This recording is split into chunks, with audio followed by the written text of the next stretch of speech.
I was in a coma for 14 years. The afterlife is not what you think it is. Usually people remember nothing after being in a coma, but after the car accident, I saw everything. It's like floating in an empty black room with twinkling stars floating just out of reach. You completely lose track of time, and each second that passes could actually be an entire day. Right when my coma began, I heard a distant voice calling out to me, but I thought it was just my imagination. I just never knew that the truth was so much more terrifying than that. There was something inside me telling me to keep my mouth shut, but I just couldn't. I was scared and alone. I answered the call. The first time I saw him, I noticed he was tall, probably about a head taller than me. He was thin, hairless, and completely naked. He seemed tired. We could barely understand each other, as if we spoke different languages. Still, he stayed with me, occupying my thoughts. After a while, we started to sound alike.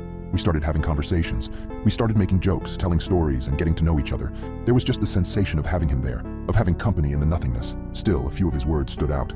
"I'm nobody," he said once. "In so many ways, I'm nobody. And sometimes you are too." So that's what I called him, the nobody. As time passed, I realized I'd made a mistake. As my body struggled to wake up, the nobody tried his best to keep me around for just a little longer. He wanted a friend and companion in the dark, someone to get to know and share his experiences with. I don't remember what he told me, but I remember how it made me feel. It made me feel dread and existential terror, like there was something I desperately wanted to forget, something I wish I didn't know. Luckily, I don't remember it, but the nobody wanted me to know. He kept telling me these awful things, as if to make me sympathetic to his state of being. He wanted me to give up and just stay there with him, but I wouldn't budge. I was determined to wake up and put this entire thing behind me for however many years I had left to live. He got frustrated, and with every frustration he changed his form. His fingers would grow longer, his arms thinner, his head would grow pale and elongated, his mouth rounder like a leech. On the good days, he'd look like himself. On the bad days, I had to hide, listening to him trying to sense my thoughts in the dark. But the day came when I could finally feel my body again. The stars in that empty void were turning into suns, and blotches of thought were connecting.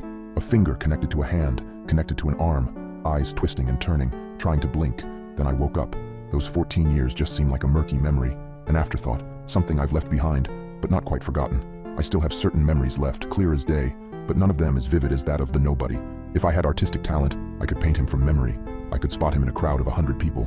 I could have heard a single word in a crowded room, and I'd recognize his voice. To me, he was at the front of my memory, and he still is. During my physical therapy, I brought it up with my nurse. She didn't laugh at me, but didn't take it very seriously either. "People have all kinds of experiences," she argued. "Some come back speaking different languages or thinking they're someone else. To you it was all real, but here in the real world it is not. You are you, and there is no one else. Try to find comfort in that." Of course, I tried, but I couldn't. It started with sleepwalking. Not much and not far, but enough to make me worried. I live alone, and waking up standing in the middle of a cold shower is not something I'd ever recommend. Or waking up with your mouth full of olives, choking on a kernel. I just figured it was a result of my brain damage. I told my doctor about it, but they didn't pay too much attention. They were more worried about signs of fatigue and dizziness. Still, my memory of the nobody was so vivid, I could imagine myself seeing him. I often got the feeling that he was right